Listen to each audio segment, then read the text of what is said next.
Baiklah, pada kesempatan kali ini saya akan menjelaskan dasar-dasar pemrograman serial RS232 menggunakan VBNet. Pembahasan tutorial kali ini dibagi menjadi beberapa subtema, antara lain dasar serial RS232, dasar pemrograman serial dengan VBNet, kemudian cara mengirim data string ke serial port, cara menerima data dari serial port, kemudian cara parsing data yang diterima. Yang keenam, kita coba berkomunikasi sebuah modem. RS232 mempunyai standar internasional yaitu TIA 232E.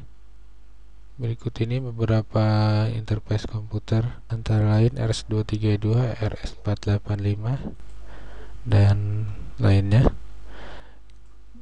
Maksimum device yang dapat berkomunikasi dengan RS232 hanya 2 buah device dengan jarak maksimum 30 meter dan speed maksimum 20 kbps.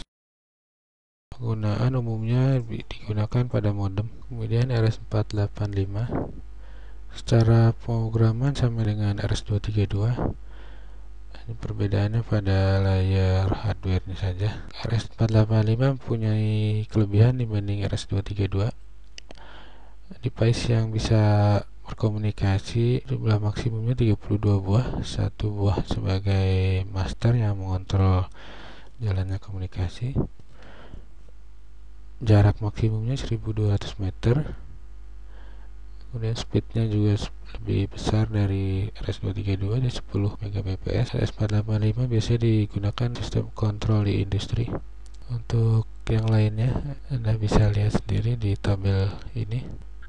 Kemudian untuk berkomunikasi, sistem komunikasi serial terdiri dari beberapa bagian, antara lain dia ada program, ada physical link yang menghubungkan sinyal. Physical link terdiri dari wire, bisa juga wireless. Kemudian harus ada protokol, yaitu format dan aturan komunikasi antara dua device yang berkomunikasi. Selain itu ada bahasa yang sama. Contoh protokol komunikasi pada serial antara lain ET command, digunakan antara komputer dengan modem. Kemudian ada protokol NMEA 0183 untuk komunikasi dengan peralatan GPS. Kemudian ada Modbus, ini protokol biasa digunakan di industri untuk pengontrolan atau monitoring. Dalam serial, data yang dikirim bisa berupa byte atau angka dari 0 sampai 255. Bisa juga tag atau string, ini berupa kode ASCII. Misalkan di sini akan data tes, maka yang dikirim kode ASCII T, E, S, dan T. Berikut ini tabel kode ASCII. Jika kita mengirim tes, maka yang dikirim adalah kode ASCII untuk T, dalam bilangan desimal ada 84 atau dalam heksanya 54. Kemudian E, itu yang dikirim adalah data angka kode ASCII E adalah bilangan heksanya adalah 45 atau desimalnya 69. Kemudian S, kode ASCII untuk S adalah dalam bilangan heksa 53. Begitu seterusnya. Berikutnya kita bahas konfigurasi pin RS232.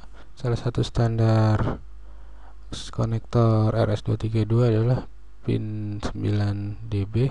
Dia terdiri dari 9 pin yang mempunyai nama dan fungsi masing-masing. Untuk penggunaan pin-pin ini tidak semua digunakan untuk pengontrolan atau pengiriman data. Pin-pin ini digunakan semuanya pada komunikasi komputer dengan modem. Sedangkan kalau kita ingin mengirim data ke selain modem, kita hanya memerlukan pin TX, RX, dan RTS dan CTS. Yang lainnya tidak digunakan. Berikutnya spesifikasi RS232. Untuk spesifikasinya, jumlah alat yang bisa dihubungkan adalah hanya sepasang, satu pengirim, satu penerima. Kemudian komunikasinya modenya full duplex, artinya saat mengirim dan menerima bisa pada waktu yang sama, karena jalur pengiriman dan penerimaan punya jalur yang berbeda. Kemudian jarak maksimumnya 50 feet atau sekitar 30 meter pada kecepatan 19 kbps. Jadi semakin kecepatannya diturunkan, jaraknya bisa diperpanjang. Dan kecepatan maksimum adalah 1 Mbps. Untuk logika 1, tegangan pada standarnya adalah minus 5 sampai 15 volt. Untuk logika 0, tegangannya adalah 5 volt sampai 15 volt. Format data yang dikirim yang terkecil adalah dalam bentuk byte. Dia akan didahului oleh bit star, kemudian data byte yang dikirim, kemudian diakhiri dengan parity. Ada parity di sebenarnya bisa juga tanpa parity, kemudian diakhiri dengan stop bit. Ini adalah yang harus ada minimal. Ini level tegangan dari logika 0 dan 1. Logika 0 disebut juga space dan logika 1-nya disebut juga mark. Untuk terjadinya pengiriman transfer data, maka ada minimal flow control atau pertukaran sinyal sebelum sinyal data dikirim. Jadi yang mengawali komunikasi akan mengirim sinyal RTS dan diterima di CTS dari lawannya.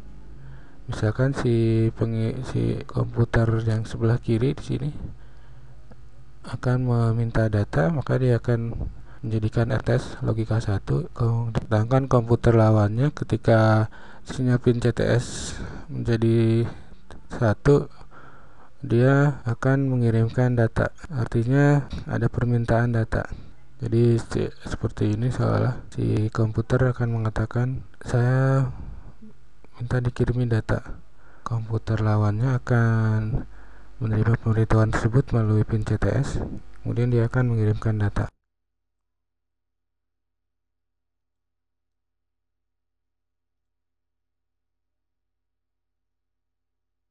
Ini artinya flow control secara hardware. Ada juga flow control secara software. Pemberitahuan disampaikan melalui jalur data TX dan RX melalui pengiriman kode seminta data atau XON atau 11 hexa, kemudian kode stop pengiriman atau XOP yaitu 13 hexa. Jadi ketika akan meminta data, si komputer akan mengirim byte 11, kemudian data dikirimkan. Kemudian setelah data selesai diterima, dia akan mengirimkan byte 13 hexa untuk menyetop pengiriman. Lalu bagaimana dengan microcontroller? Dia tidak mempunyai pin RTS dan CTS, maka salah satu triknya adalah pin RTS dihubungkan ke CTS komputer itu sendiri.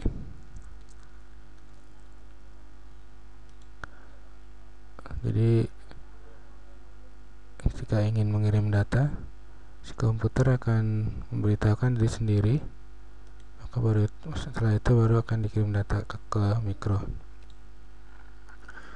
Untuk level tegangan RS-232 adalah seperti kita ketahui, maksimalnya adalah 15 volt dan minimalnya adalah minus 15 volt. Sedangkan untuk mikro adalah tegangan TTL 0 volt dan 5 volt.